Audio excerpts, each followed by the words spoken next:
Good morning, Kipsters. It's me, Mr. Mitchell. This morning we're going to read a really cool story called Not Norman. And this story is about a boy who gets something that he's not too impressed with for his birthday. Think about a time that you have gotten something that maybe you didn't really like, or a time where you had to do something that you really didn't want to do. Because that's going to help us as we read the story to figure out how the boy's feeling changes throughout the story. And remember, a feeling could be happy. Show me your best happy face. Someone could feel really angry. Show me your best angry face. Someone could be really confused. Show me your best confused face. A character, they could feel really excited in the book or even embarrassed in the story. Characters can even be, this is my favorite one, they can even be really bored. Show me your best bored face. So as we read the story Not Norman, make sure to think about how the boy's feeling is changing throughout the story. Get ready. Not Norman, a goldfish story. When I got Norman, I didn't want to keep him. I wanted a different kind of pet, not Norman.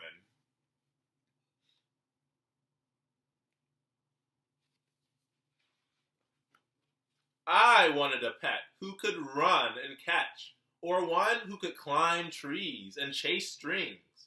A soft, furry pet to sleep on my bed at night.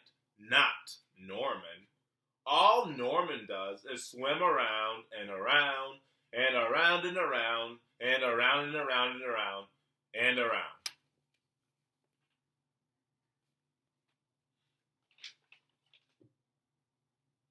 So friends, already thinking about the story, how do you think the boy feels about Norman? Go ahead and pause the video here and have a question in your head. How does the boy feel about Norman? Have an answer in your head, I mean. What do you think?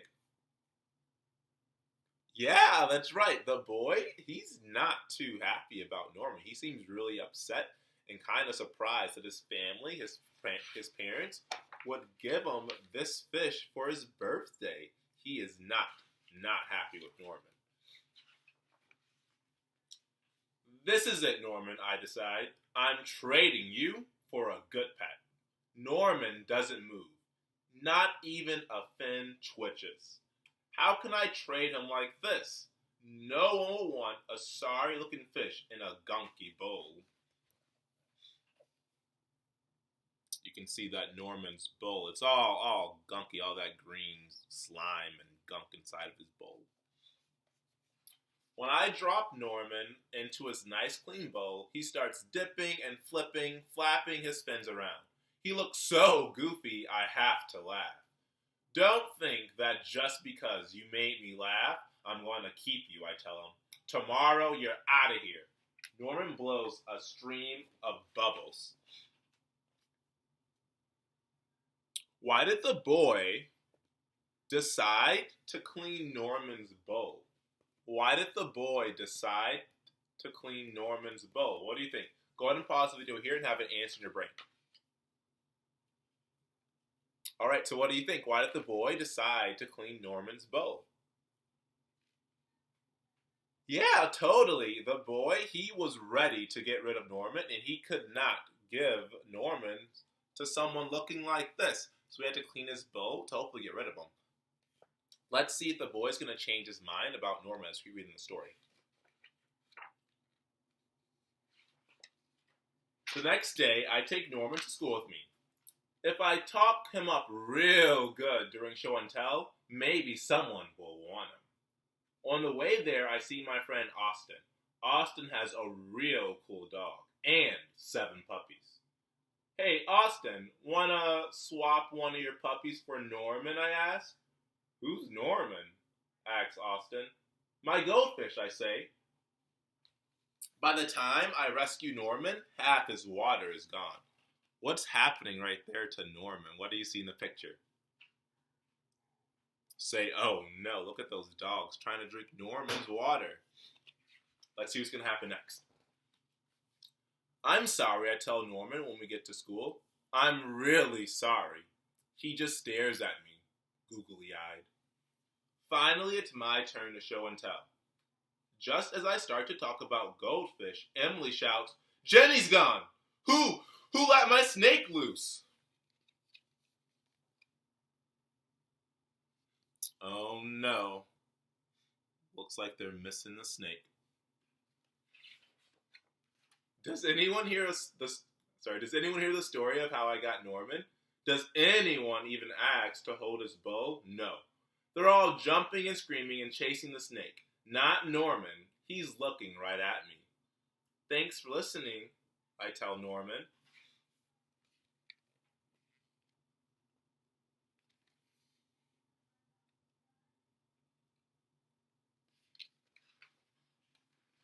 That afternoon, we go to my music lesson. As soon as it's over, I'm taking Norman back to the pet store. I take out my tuba and begin to play. Boom, boom, boom, boom, boom, boom, boom, boom, I glance over at Norman. He's swaying back and forth. Glug, glug, glug, glug, he mouths. Look, Norman's singing, I say. Pay attention, snaps my teacher, and try to play the proper notes.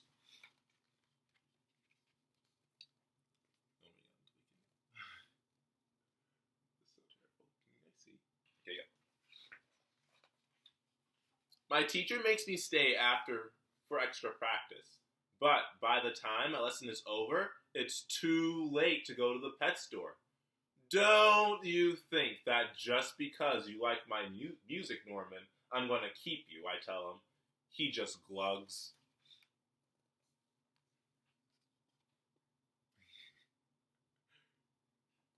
Hope you guys can see all the pictures. That night, I'm sound asleep when screech, scratch. What's that noise? Scratch, scratch, screech. Yikes, there's something at the window. Then out of the corner of my eye, I spot, what do you think he's gonna see?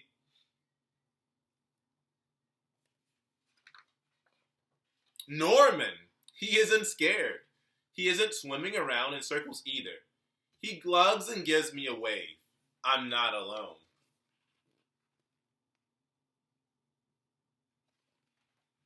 Together, Norman and I slide open the curtains. It was just a broken tree branch. Thanks for watching out for me, Norman.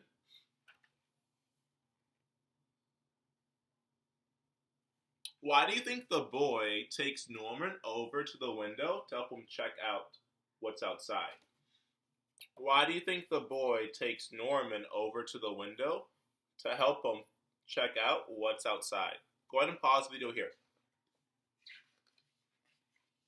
Alright, so what do you think? Why does the boy take Norman over to the window to see what's outside? Yeah, absolutely. He took him over there because the boy was kind of feeling a little bit afraid earlier in the story. He thought that there was something really, really scary scratching at his window. And he took Norman over to help him feel a bit more braver and to not be as afraid about what could be outside. But luckily, it was just a tree branch. On Saturday, I take Norman to the pet store. Just like I said I would, I took all the cats and dogs, and snakes and birds. I look at the hamsters and mice and lizards. They all look like good pets, but they are not Norman.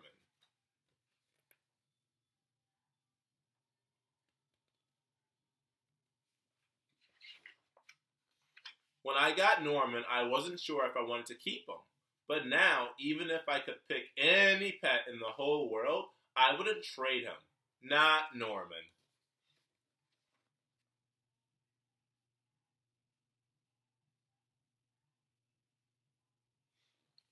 So friends, at the end of our story, how does the boy feel about his new goldfish, Norman? At the end of our story, how does the boy feel about his new goldfish, Norman? Go ahead and pause the video here to have an answer in your brain, okay? Alright, so what do you think? How does the boy feel about his new goldfish, Norman? Yeah, absolutely. At the end of the story, he realized that Norman's not that bad of a pet. He's pretty cool. He really enjoys listening to the boy play music. He helps the boy feel a bit brave when it's scary outside. And he even listened to the boy when he was telling the class all about goldfish. So in the end of the story, he realized that Norman's a pretty cool pet to have. Friends, thank you so much for joining me this morning for a cool, quick read aloud. Make sure you click the other videos that your teachers have put up on YouTube, and we'll see you guys really soon. Remember that we all missed you, and we love you so much, and we'll see you guys soon, okay? Have a good rest of the day. Bye.